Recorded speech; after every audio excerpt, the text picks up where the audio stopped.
오늘 말씀입니다. 호세아 13장 1절에서 16절입니다. 호세아 13장 1절에서 16절입니다.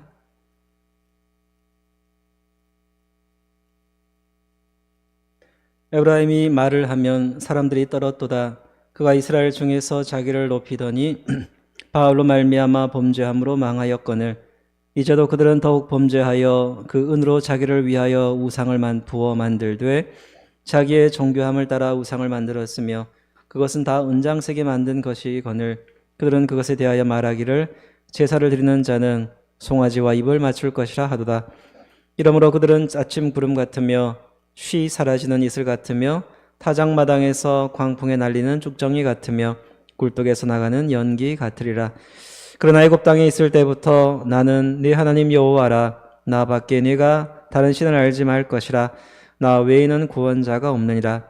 내가 광야 마른 땅에서 너를 알았거늘 그들이 먹여준 대로 배가 불렀고 배가 부르니 그들의 마음이 교만하여 이로 말미암아 나를 잊었느니라.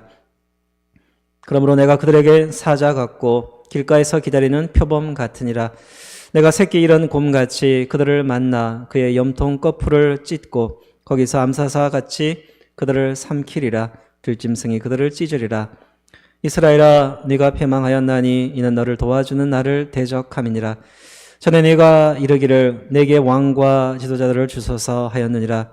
내 모든 성읍에서 너를 구원할 자 곧 네 왕이 이제 어디 있으며 네 재판장들이 어디 있느냐. 내가 분노함으로 네게 왕을 주고 진노함으로 패하였노라. 에브라임의 불의가 봉함되었고 그 죄가 저장되었나니 해산하는 여인의 어려움이 그에게 임하리라. 그는 지혜 없는 자식이로다. 해산할 때가 되어도 그가 나오지 못하느니라. 내가 그들을 소울의 권세에서 속량하며 사망에서 구속하리니 사망아 네 재앙이 어디 있느냐. 소울아 네 멸망이 어디 있느냐. 네 우침이 내 눈앞에서 숨으리라. 그가 비록 형제 중에서 결실하나 동풍이 오리니 곧 광야에서 일어나는 여호와의 바람이라. 그의 근원이 마르며 그의 샘이 마르고 그 쌓아둔 모든 보배의 그릇이 약탈되리로다. 사마리아가 그들의 하나님을 배반하였으므로 형벌을 당하여 칼에 엎드러질 것이요 그 어린아이는 부서뜨려지며 아이 벤 여인은 배가 갈라지리라. 오늘 말씀도 이 에브라임을 향한 심판의 말씀 또 경고의 말씀인데 이 에브라임을 향한 이 교훈을 통해서 오늘 우리에게 주는 믿음의 교훈을 얻을 수 있습니다. 에브라임 지파는 처음의 시작은 참 매우 좋았던 그런 지파입니다. 요셉이 이집트에서 두 아들을 낳습니다. 첫째가 므낫세고 둘째가 에브라임입니다. 이집트에서 태어났기 때문에 사실은 야곱의 손자이고요. 그래서 우리가 12지파라 그러면 야곱의 아들들입니다. 그러면 여기에 들어가지 못하는 그런 이름이죠.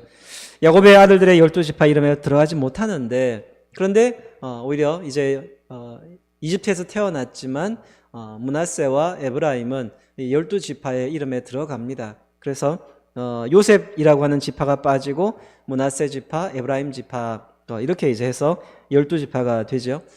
이제 레위 지파는 이제 레위는 하나님을 믿는 하나님의 성전을 맡은 이제 그런 지파가 돼서 이제 12지파에 들어가지 않습니다. 땅을 분배받을 때에도 이 레위 지파의 땅은 이제 따로 주지 않기 때문에 그래서 이제 12지파 그럴 때는 이 므낫세, 에브라임 여기까지 포함돼서 12지파가 되죠. 출애굽한 후에 민수기 1장에 나오는 지파별 인구 조사를 보다 보면 가장 많은 것이 유다 지파였습니다. 그리고 에브라임 지파는 형인 므낫세 지파보다 훨씬 수가 많았습니다.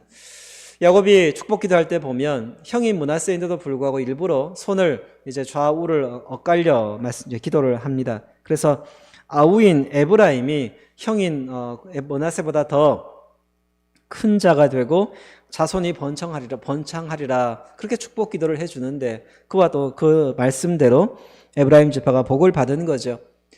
또 에브라임 지파 가운데는 참 유명한 그런 지도자들 이스라엘의 지도자들이 많이 나왔습니다. 가나안 정복의 지도자였던 여호수아 그리고 또 마지막 사사이며 또 사울 왕에게 또 다윗 왕에게 기름을 부었던 사무엘 선지자 바로 이들이 에브라임 지파입니다.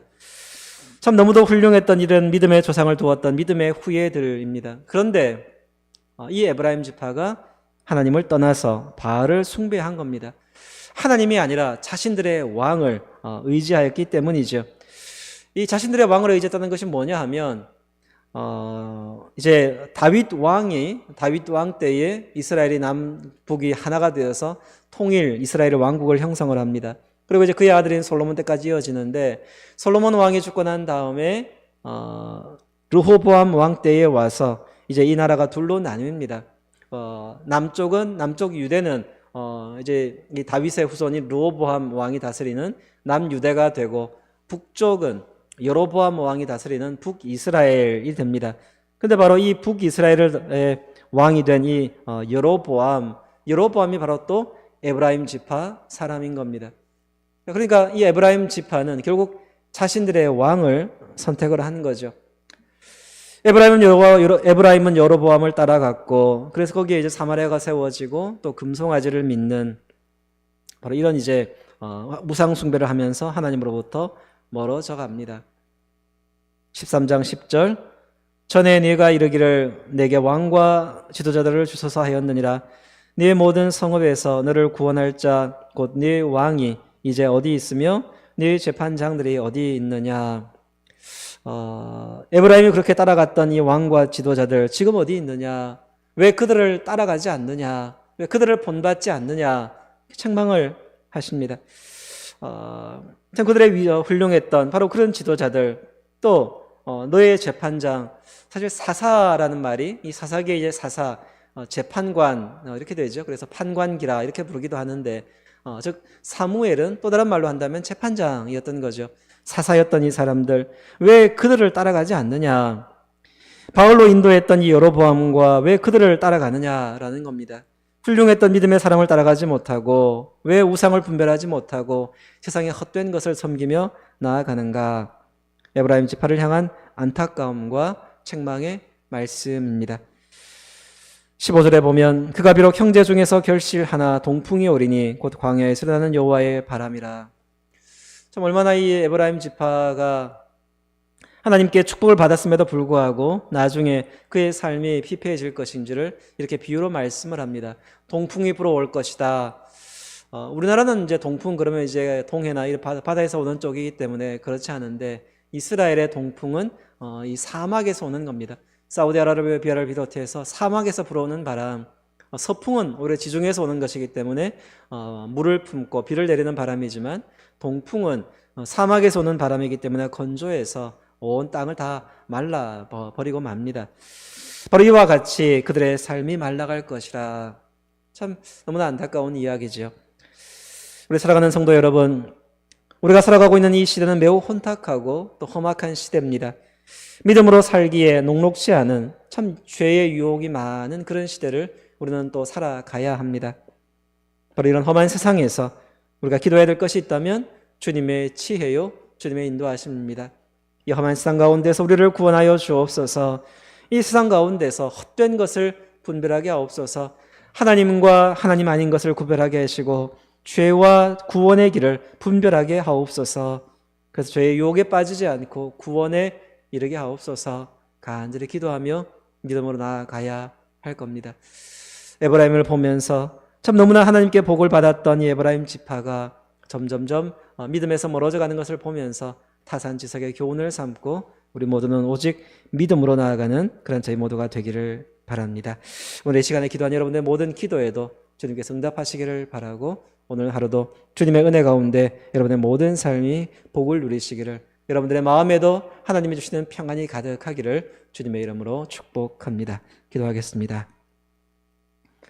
하나님 아버지, 우리를 세상의 유혹에서 건지소서. 하나님의 선하신 뜻을 믿으며 구원에 이르게 하여 주옵소서. 이제는 주님이 가르치신 기도로 함께 기도합니다.